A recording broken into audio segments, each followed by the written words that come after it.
Hello, नमस्कार। स्वागत है आप सभी का एक बार फिर से भूगोल की ऑनलाइन कक्षाओं में।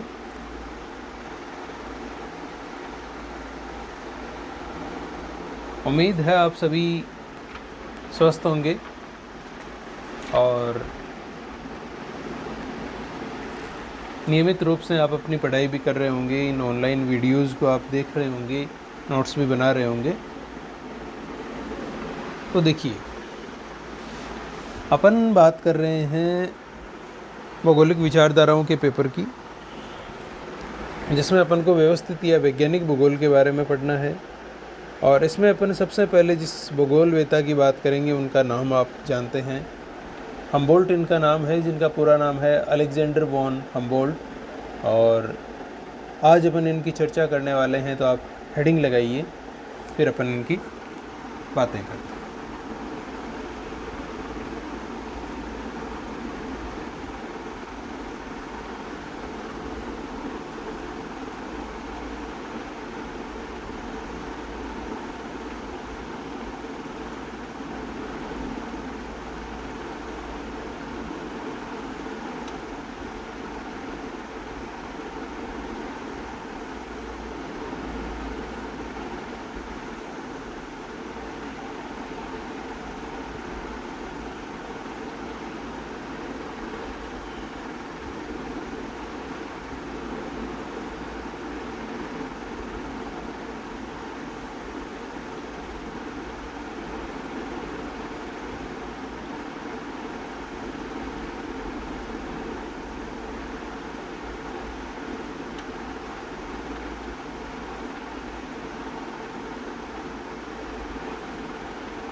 देखिए, हेडिंग लगा लीजिए, फिर बात करते हैं इनकी।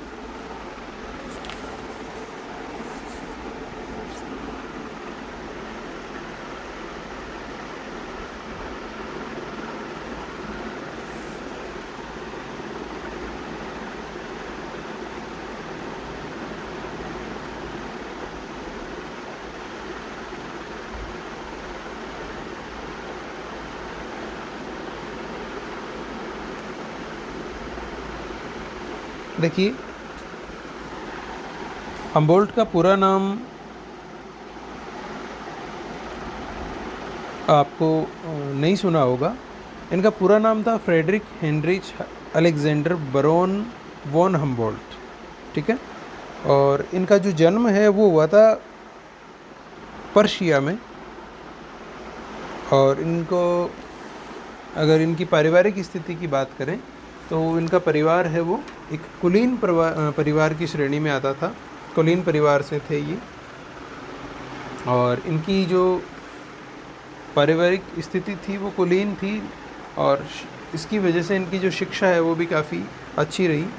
और इनका जो प्रारंभिक अध्ययन हुआ वो वनस्पति विज्ञान और जो भूगर्भ शास्त्र है इन पर हुआ या इनमें हुआ। और इनका अध्ययन इन विषयों में हुआ, और साथ में इन्होंने भूगोल में कई प्रकार के ऐसे कार्य किए जो इन अध्ययन वाले विषयों से भिन्न थे। केवल इन्होंने इन्हीं में कार्य नहीं किए, बाकी सेक्टर्स में भी इन्होंने कार्य किए। और ऐसी स्थिति में क्या हुआ कि आज जो शास्त्रीय भूगोल है उनमें उसमें इनका अतुलनीय योगदान है वो माना जाता है। और वर्तमान में भी अगर अपन देखें तो जर्मनी में इनके नाम पर कई वैज्ञानिक संस्थाएं हैं, कई वैज्ञानिक कार्यशालाएं हैं वो आज भी स्थापित तो पहले की है, आज भी चल रही है। और इन्होंने भूगोल में ही नहीं बल्कि साथ साथ में अन्य कई विषयों के संबंध में भी इन्होंने अध्ययन कार्य किए, उनमें अन्वेषण कार्य इन्होंने किए। और देखिए, इन्होंने अपने जीवन काल में अनेक क्षेत्रों की यात्राएं की, जिनमें छोटी बड़ी यात्राएं सभी सम्मिलित है। इन्होंने छोटी यात्राएं की तो इन्होंने काफ़ी बड़ी यात्राएं भी की। तो इन्होंने अपने जीवन में जो यात्राएं की और जो तथ्य एकत्रित किए उनको प्रक्षेपित करने का और उनका विश्लेषण करने का इनका जो ढंग था वो अपने आप में अद्वितीय था। और समय के अनुसार इन्होंने अपने विषय से हटकर भी कार्य किए, जिनकी जैसा कि अपन ने भी बात की है। इन्होंने भौतिकी के संदर्भ में भी इन्होंने कार्य किए, इन्होंने रसायन विज्ञान के संदर्भ में भी कार्य किए, इन्होंने मानव संरचना, मानव जो ह्यूमन बॉडी है इससे संबंधित भी इन्होंने कई कार्य किए। और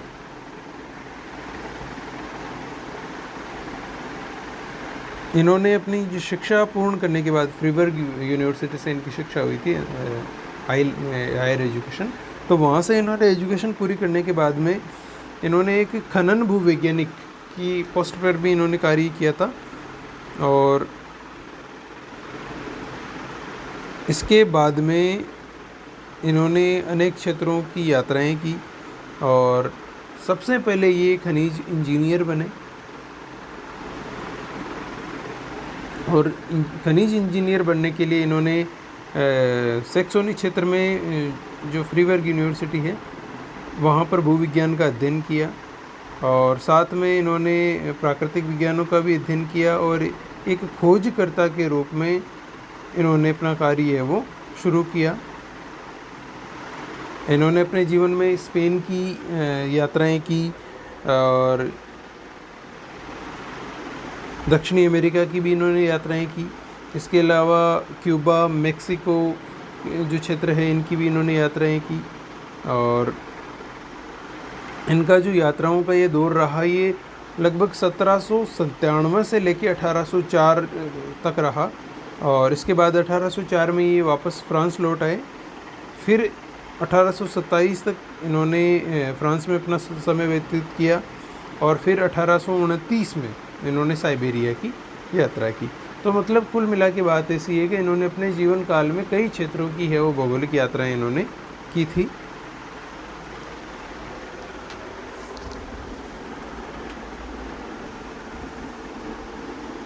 तो इनकी ये सामान्य जो बातें अभी अपन ने की, एक बार इनको आप नोट कर लीजिए, फिर आगे अपन इनकी और बात करते हैं। लिखिए,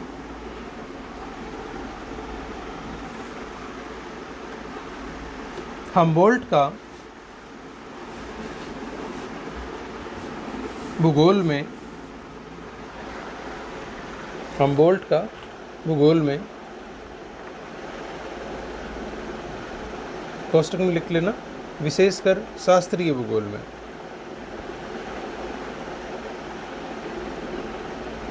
अति महत्वपूर्ण और अद्वितीय योगदान माना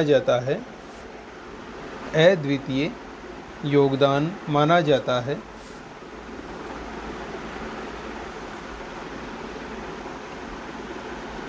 ये एक प्रतिभाशाली और ऊर्जावान भूगोलवेता रहे जिन्होंने विज्ञान की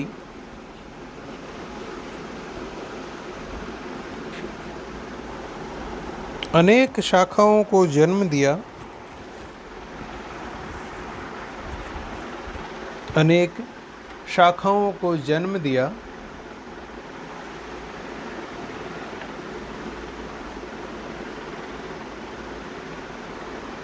और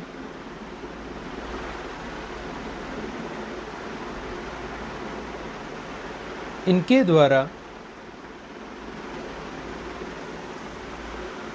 भूगोल में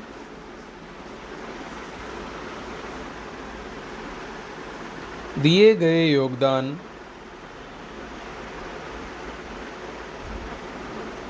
का अनुमान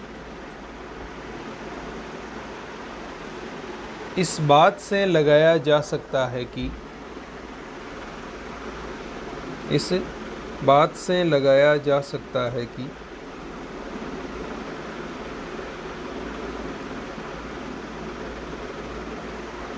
जर्मनी में इनके नाम पर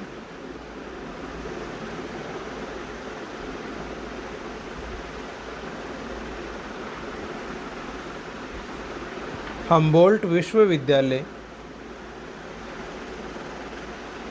की स्थापना की गई है। और देखिए हम्बोल्ट जो यूनिवर्सिटी है ये बर्लिन में स्थित है।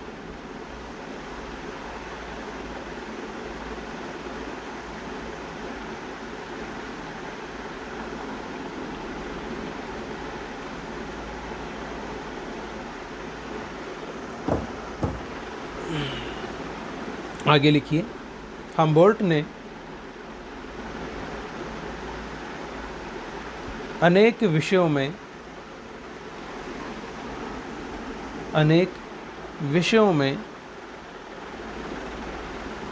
अन्वेषण संबंधी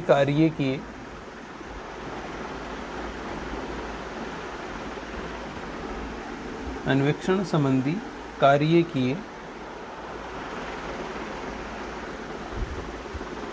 इन्होंने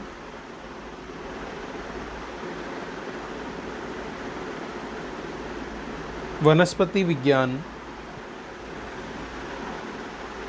रसायन विज्ञान,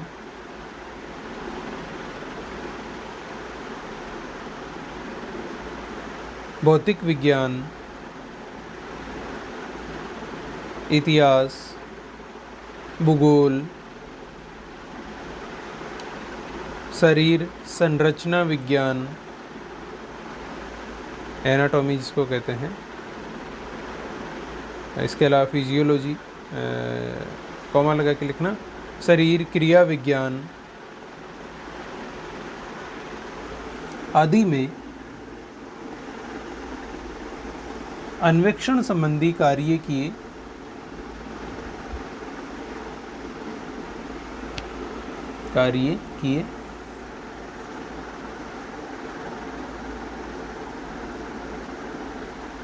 और इनको वैज्ञानिक भूगोल का तो जन्मदाता माना जाता है। अंडरलाइन कर लेना इस बात को, जन्मदाता माना जाता है।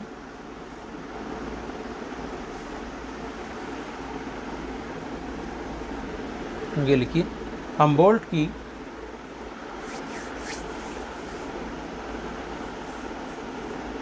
बचपन से ही रुचि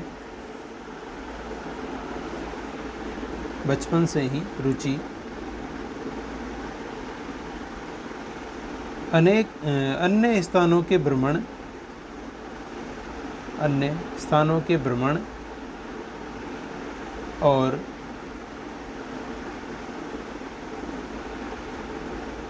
अनेकों विषयों से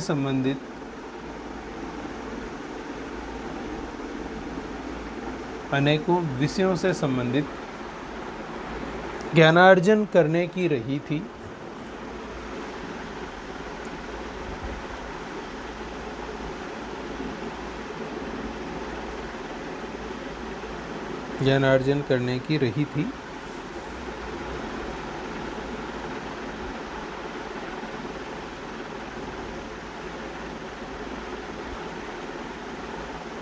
ठीक है, और देखिए लिखना नहीं है, इनकी इसी महानता और ज्ञानवान होने के कारण इनको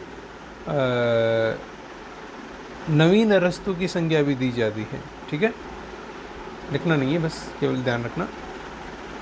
पैराग्राफ चेंज करके लिखो। हम्बोल्ट का जन्म वर्ष 1769 में 69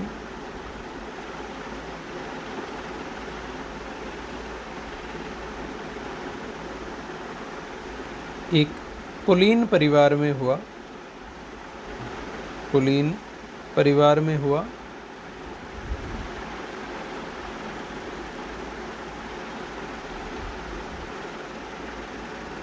और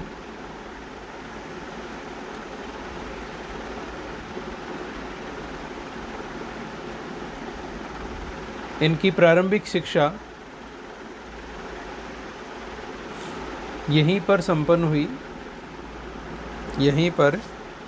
हुई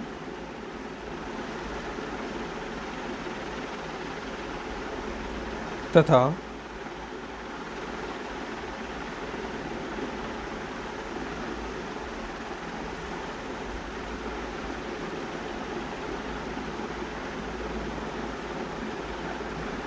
उच्च शिक्षा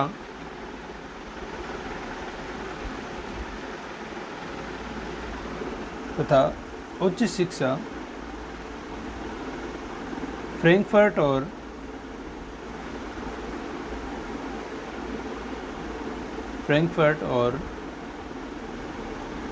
फ्रेबर्ग में हुई, जहां इन्होंने भूविज्ञान,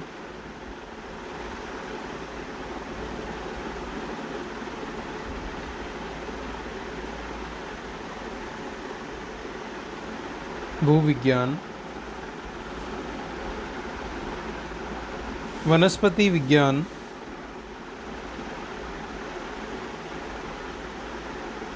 और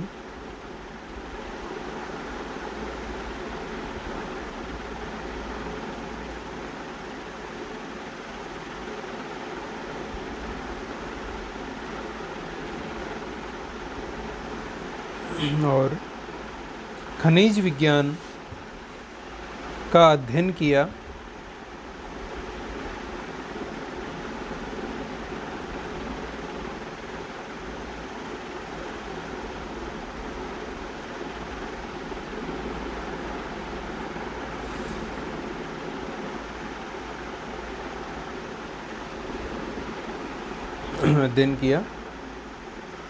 तथा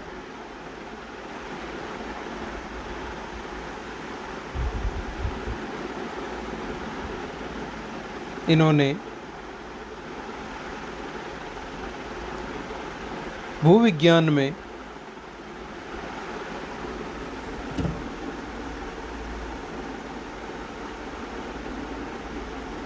ये वार्नर के शिष्य रहे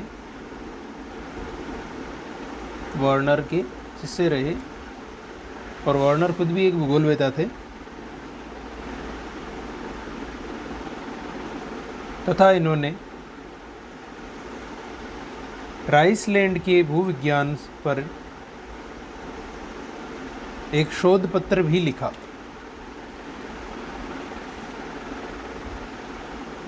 इसके अलावा इन्होंने कई ग्रंथों की रचना की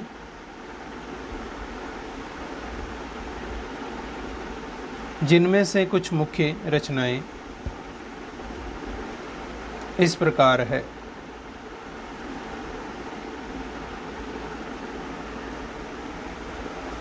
तो इनकी रचनाओं के नाम लिखने हैं अपन को। पहले लिखिए आप, जैसे ही नंबर लगा के लिख लीजिए, राइनलैंड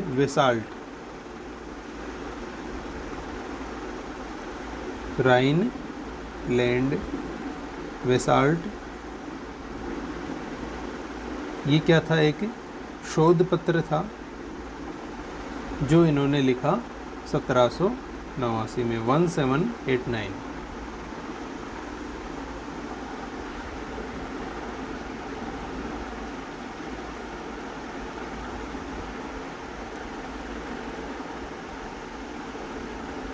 ठीक है। फिर दूसरी इनकी रचना है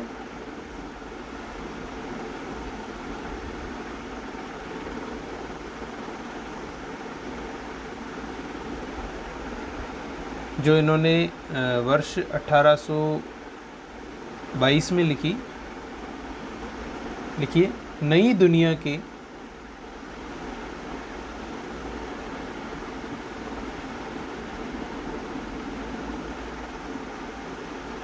नई दुनिया के स्पेनिश उपनिवेशों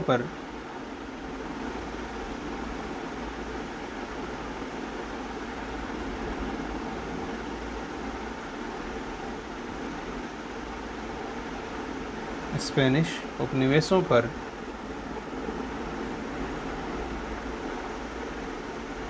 राजनीतिक लेख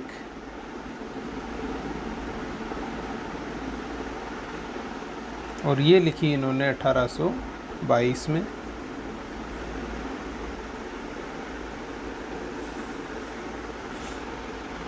फिर इनकी तीसरी रचना है मध्य एशिया, जो 2 खंडों में प्रकाशित हुई थी और इसकी रचना की थी इन्होंने 1829 में।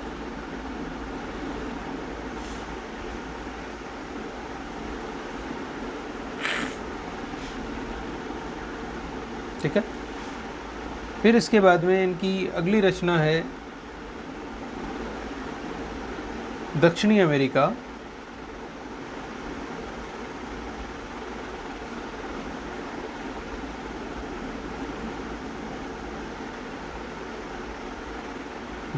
अमेरिका,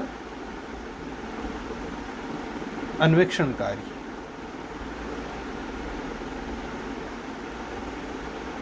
ठीक है, जो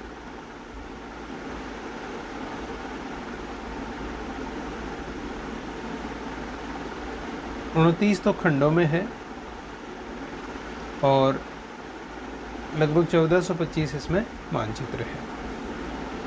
फिर अगली इनकी रचना है प्रकृति दिग्दर्शन नाम से, इसको जो एक ग्रंथ के रूप में है। ठीक है, और ये प्रकाशित हुई थी 1847 में। फिर अगली रचना है इनकी मेक्सिको और क्यूबा का प्रादेशिक भूगोल।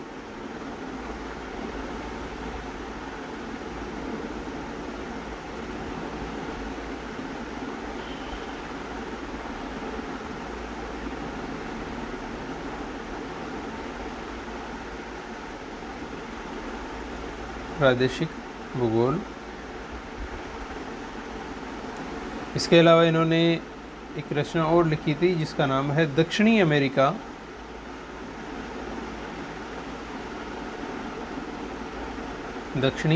की आदिम जातियों पर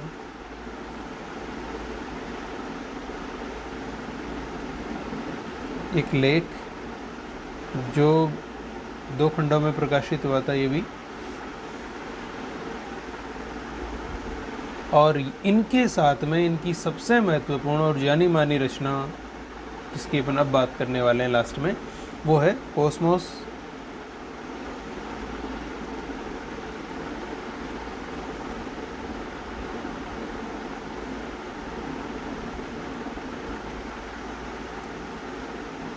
और इसकी रचना हुई थी 1845 से लेकर 1865 में। कैसे हुई कि ये पुस्तक 5 खंडों में प्रकाशित हुई थी। ठीक है, जिसका पहला खंड है वो 1845 में प्रकाशित हुआ, ये आप लिखना चाहो तो लिख सकते हो। दूसरा खंड है वो 1847 में प्रकाशित हुआ। तीसरा खंड है वो 1850 में प्रकाशित हुआ। चौथा खंड है वो 1859 में प्रकाशित हुआ। और जो 5वां खंड है वो इनकी मृत्यु के बाद में 1862 में प्रकाशित हुआ था। ठीक है, क्योंकि इनकी मृत्यु कब हो गई थी? 1859 में, और ये प्रकाशित हुआ था 1862। तो ये इनकी कुछ प्रमुख रचनाएं थी जिनकी अपन ने बात की। अब बाकी तो इनकी यात्राओं के बारे में तो अपन आज बात नहीं कर पाएंगे, क्योंकि अब समय लगभग समापन की ओर है और अपन यात्राओं की कंप्लीट बात नहीं कर पाएंगे। तो आज अपन रचनाओं तक की ही बात करते हैं, बाकी की चर्चाएं अपन अगले वीडियो में करेंगे। तो धन्यवाद आप सभी का। बाकी की बातें अपन अगली कक्षा में करेंगे। तो आप अपनी तैयारी करते रहें और किसी भी प्रकार की आपके कोई अगर दिक्कत हो तो आप सूचना भेजें, अन्यथा नियमित रूप से कक्षाओं को देखें और अपने नोट्स बनाते रहें। धन्यवाद।